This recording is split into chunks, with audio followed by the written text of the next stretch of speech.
I think people see our train crews and our ticket agents as being the face of Metra, but there is so much more. There's so many more people involved with the operation of trains than just the people on the train or the people that are selling me a ticket.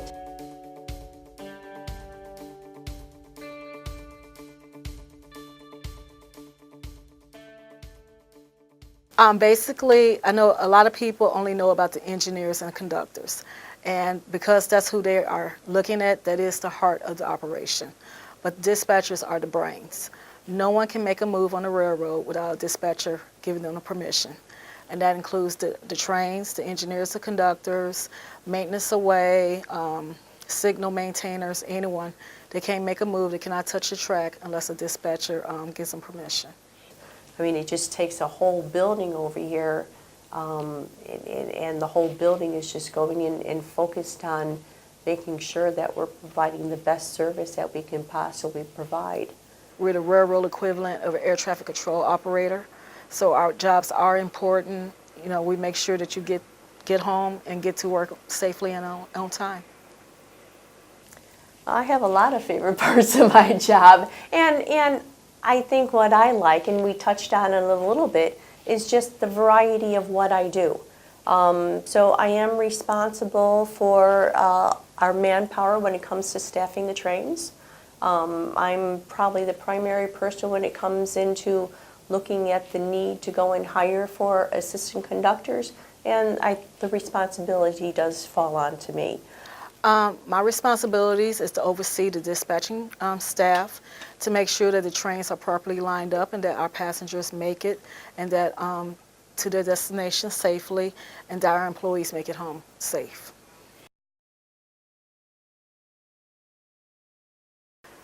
Metra, you know, we are big on on-time performance, but I'd rather a train get there safely than not get there at all.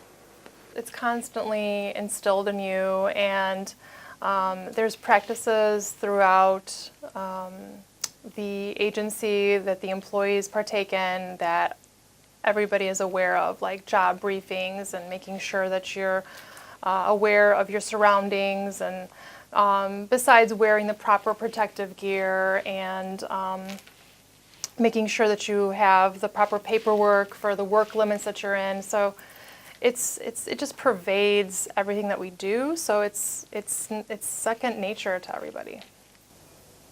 Yes, we would like to think we have a whole team over here, whether it comes from our rules department or whether it comes from our training and certification department. We certainly preach situational awareness. I started looking at CTA more of a career than actually a job, because I knew it was a company with which I could grow within.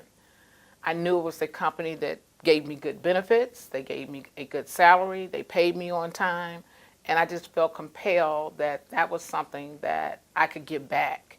You know, you took a chance in hiring me, and I didn't want to let that opportunity go. So I actually liked my job at CTA. Each job that I held, I actually liked. Wanting to do a good job, like I like a good end product.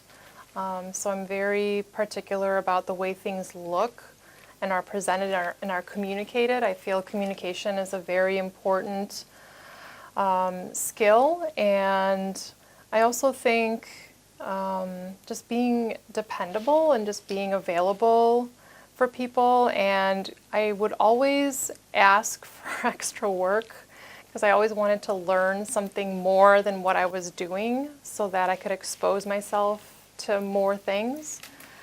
So I would say those highly contributed to where I'm at. You know, I think I come in with a level of experience. You know, I started off in the ranks.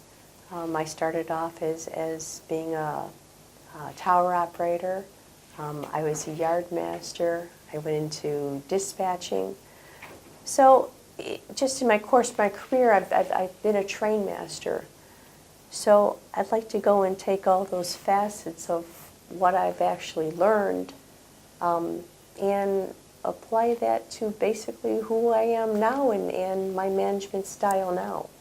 Again, that if I was ever asked by anyone about transportation, I would tell them to go for it. That, you know, it's a job that will give them security, and it's a job that's fulfilling. Like I said, I don't think it's anything better than helping and being that person to say that you're behind the scene, because you're not looking for those accolades. You're not looking to stand up in front of the lights and cameras. You're going to do things that will go unnoticed by most, but it'll be fulfilling within you and that individual that you helped. I mean, when I was at CTA, I have probably paid a lot of people's fares. I could have just pushed a button and let them go through the turnstile, but I have actually went in my pocket and paid a lot of people's fares because they didn't have the $1 or the $2 to get on the train. And I just think that to me is what human nature is about, helping one another and moving the city in an organization that is all encompassed of everybody, you know, regardless of what neighborhoods you travel through, regardless of what area you live in versus what area I live in, to come together and want to build something up and make it better for everybody to live within. And I think Metra has a very good, it's on its way to a very good and open, diverse change of not only letting women in, but letting people of color in. So when you open the doors and say we're all inclusive, that's a good feeling, and I think that's a good thing, and it's starting. So you can feel like the momentum of people saying, yeah, this is something I like. This is good. This will work. This will work.